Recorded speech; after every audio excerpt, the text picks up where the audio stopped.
जननी जन्मभूमीश्च स्वर्गादपि गरीयसी. म्हणजेच आपल्याला जन्म देणारी माता व आपले पालन पोषण करणारी आपली जन्मभूमी आपल्याला स्वर्गापेक्षाही श्रेष्ठ आहे. हे संस्कृत सुभाषित माझ्या आईने मला तेव्हा सांगितले जेव्हा माझी आई लोकमान्य टिळकांचे जीवनचरित्र वाचत होती. मी माझ्या आईला विचारले, आई हे लोकमान्य टिळक कोण? नाव तर खूप ऐकलं आहे मी यांचं. तेव्हा माझ्या आईने लोकमान्य टिळकांविषयी सांगण्यास सुरुवात केली. सन्माननीय व्यासपीठ, आदरणीय गुरुजन वर्ग, आदरणीय शिक्षक वर्ग व माझ्या तमाम भारतीय बंधू भगिनींनो, मी कुमारी पद्माक्षी रचानक इयत्ता 7वी अ ची विद्यार्थिनी तुमच्या समोर माझे आदर्श लोकमान्य टिळक यांच्याविषयी माझे विचार मांडत आहे. ते तुम्ही शांत चित्ताने ऐकावे ही माझी नम्र विनंती.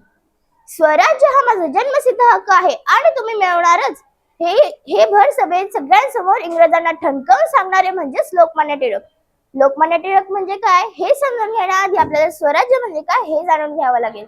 समजा तुमच्याकडे एखादा पाहुणा येतो, 4 दिवस राहतो आणि म्हणतो हे घर माझं आहे, तुम्ही माझ्या नियमाने राहायचं. तुम्हाला जर इथे राहायचं असेल तर तुम्हाला याचे भाडे द्यावे लागेल.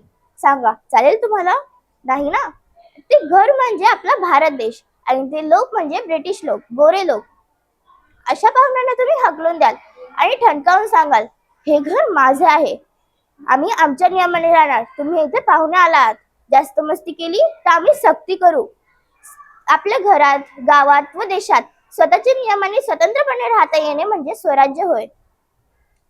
जसे सुंदर कमळाचे फूल चिखलात उगवते, अगदी त्याचप्रमाणे रत्नागिरी जिल्ह्यातील चिखली या गावी पार्वतीबाई व गंगाधर पंत टिळक यांच्या घरात एका सुंदर कमळाचा जन्म झाला. तारीख होती 23 जुलै 1856 ची. त्या बाळाचे पाळण्याचे नाव केशव असे ठेवण्यात आले, पण सगळेजण त्याला लाडाने बाळ असे म्हणत. गंगाधर पंत हे संस्कृतचे विद्वान होते. ते संस्कार टिळकांवर झाले. टिळक लहान असताना खूप हुशार होते, पण तब्येतीने अगदीच किडकिडीत होते. त्यामुळे त्यांनी 1 वर्ष शाळा सोडून व्यायाम केला व चांगले आरोग्य स्वतःच्या पदरात पाडून घेतले. पुढे हा संस्कृत पंडितांचा मुलगा गणितात MA करायला गेला, पण MA अर्धवटच सोडून LLB करून संस्कृत पंडितांचा हा मुलगा कायद्याचा पंडित झाला. टिळक लहान असताना त्यांच्या वर्गातील काही विद्यार्थ्यांनी शेंगा खाल्ल्या व टरफली, ज्याला आपण फोत्रे अशी म्हणतो, ती वर्गातच टाकली. गुरुजींनी विचारल्यावर कोणीही नाव सांगेना, त्यामुळे गुरुजींनी पूर्ण वर्गाला छडीची शिक्षा दिली. टिळकांनी छडी घेण्यास नकार दिला आणि म्हणाले मी शेंगा खाल्ल्या नाही, मी छडी घेणार नाही. टिळक 16 वर्षाचे असताना त्यांचा विवाह सत्यभामाबाई यांच्याशी झाला. पुढे त्यांनी जनजागृतीची अनेक कामं केली. त्यांनी new English school, Deccan education society अशा विविध संस्था स्थापन केल्या. त्यांनी केसरी व मराठा ही 2 वर्तमानपत्रेही काढली. दहीहंडी गणेशोत्सव हे जसे आपण साजरे करतो, टिळकांनी दहीहंडी गणेशोत्सव जे आपण साजरी करतो, आधीच्या काळात हे घरातल्या घरातच साजरी व्हायची, पण लोकमान्य टिळकांनी हे सार्वजनिकरित्या साजरी करण्यास सुरुवात केली.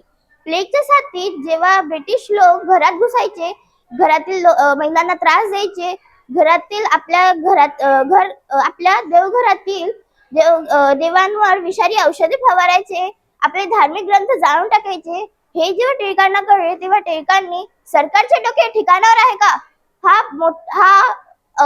हा अग्रलेख लिहिला. त्यामुळे त्यांना काळ्या पाण्याची शिक्षा सुनावली गेली. त्यातही त्यांनी गीता रहस्य हा महान ग्रंथ लिहिला.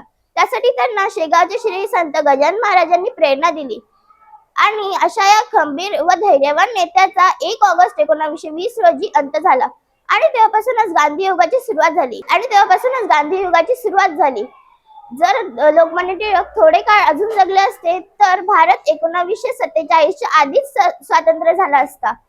अशा या माझ्या आदर्शाबद्दल मी जाता इतकंच म्हणेन, झाले तर बहु होतील बहु या समहाच. जय हिंद, जय भारत, जय महाराष्ट्र. धन्यवाद.